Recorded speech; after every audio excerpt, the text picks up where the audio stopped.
Happy singing foodie noises.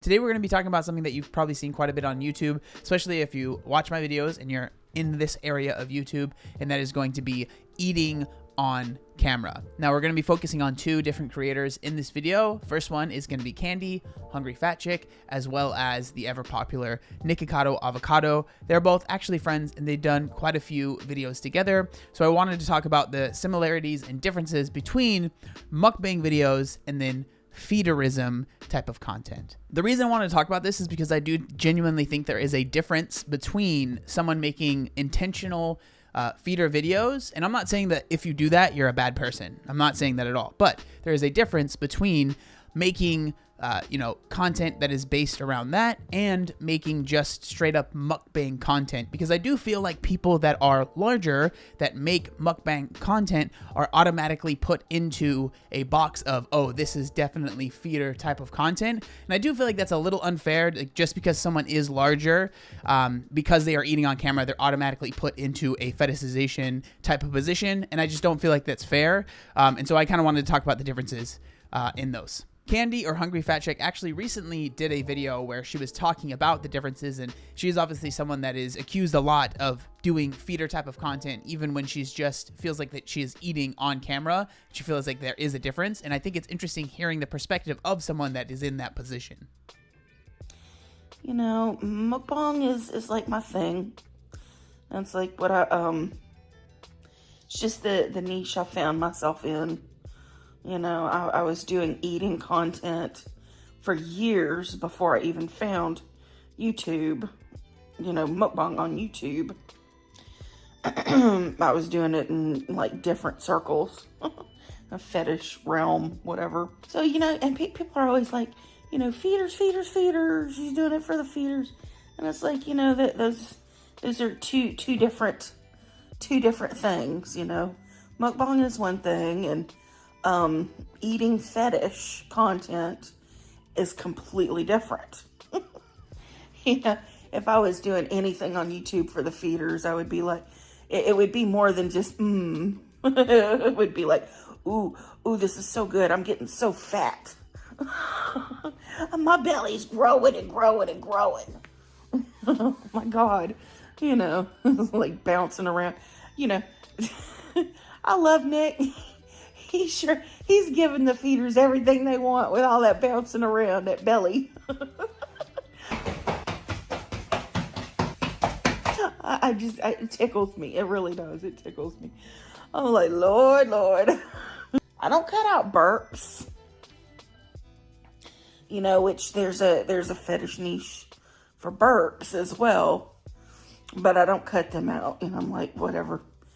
But yeah. Lord. Anyway, obviously feeders are welcome to my channel, but I don't do anything specifically for them. So hearing from Candy, right, I feel like there is a big difference between mukbang content and feeder content, right? So if we're talking about mukbang content, obviously anyone can make this type of content, and I know a lot of you guys that watch my videos also enjoy mukbang content. You like to watch people eat. A lot of people like to watch mukbangs while they're eating because they feel like they're eating with someone. It helps them feel less alone. That's how they became popular. Now, obviously, it has been pushed to an extreme here on YouTube, especially in the West, as we always do things.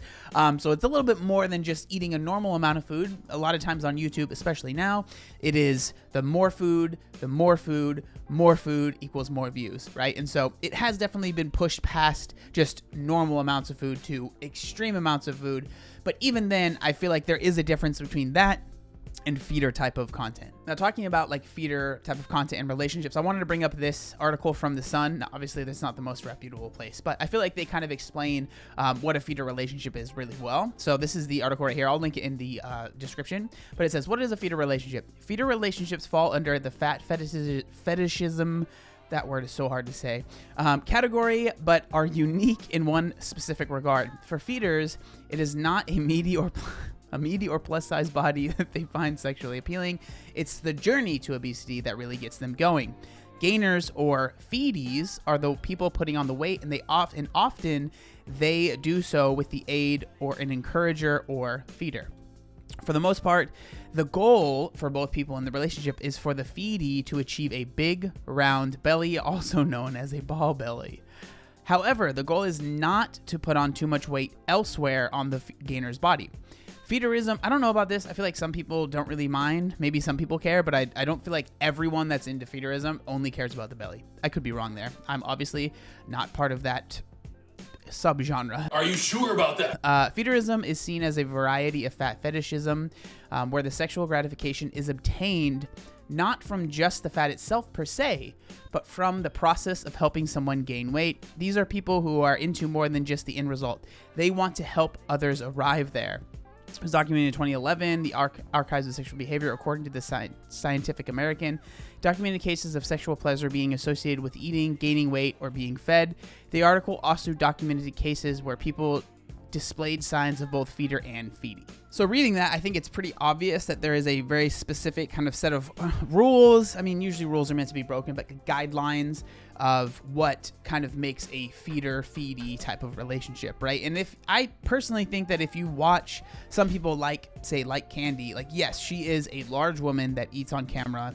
And the thing is that she is not shy about the fact that she has made and maybe even still makes feeder content, right? She's not saying that it's bad or like it makes you a bad person, which again, I agree, right? I'm not sitting here trying to say if you do feeder content or whatever, you're a bad person. But I do think it's important to make sure that we separate the two, because if someone is making mukbangs, they don't necessarily want to be sexualized. And I feel like it's okay to be like, hey, I'm not part of that group.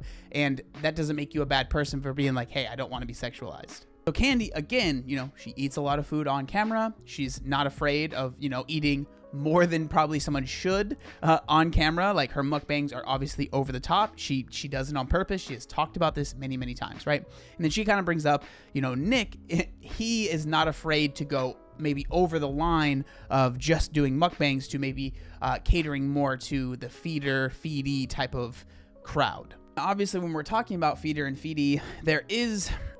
like, while I'm not going to sit here and say if you enjoy it, you're a bad person, but I do think that it's one of those things that it can go too far. And like the act of someone gaining weight, if they continue and continue and continue and continue, especially if it's clear that their health is failing, it's clear that this weight is causing them problems, but the person that's in the relationship that is the feeder, right? If they are okay with that, that feels wrong to me, right? That's where the line has been crossed, to where it's no longer just some sort of kink or whatever you want to call it, right? That's when it's like, hey, this is dangerous for this person.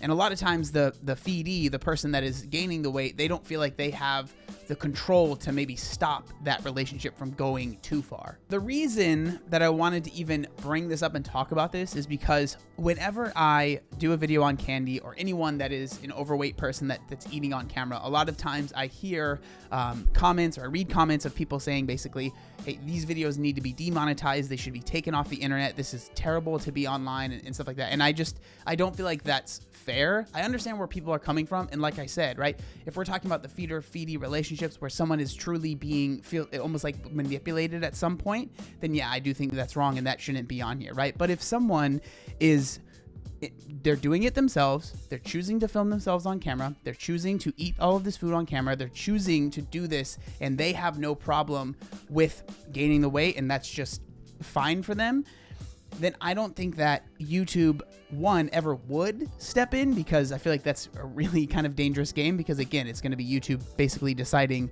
okay, this person is too overweight to eat food on camera, but this person isn't, right? Or the other option would be just not allowing people to eat on camera at all. And I mean, maybe that's possible, but I really, really doubt that would ever actually happen.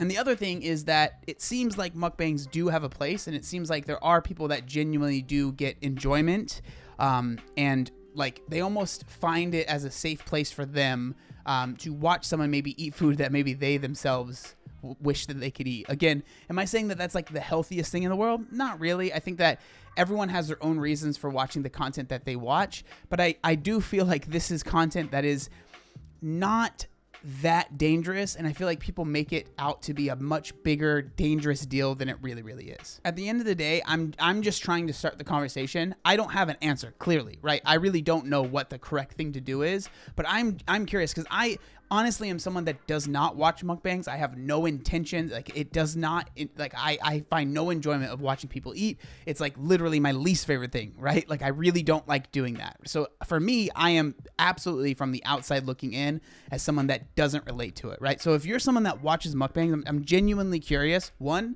like, what is it about them that you like? And like, if people could be honest, maybe like make it an anonymous account or something, right? So like, I would love to hear people being like genuinely honest about why they like watching mukbangs, whether it's like people eating regular amounts of food or insane amounts of food. Like, what is it about these videos that draws you in, right? Maybe you've never thought about it. Maybe this is a good time to kind of think about that, because I am genuinely curious about that, right? And then also, if you're someone that maybe doesn't watch, what do you think should be done? Or do you think YouTube really can't even do anything about these types of videos? Do you think it's really even that big of a deal? Like, I'm just genuinely curious. I would love to hear your thoughts. Thank you so much for watching the video, and I'll see you next time.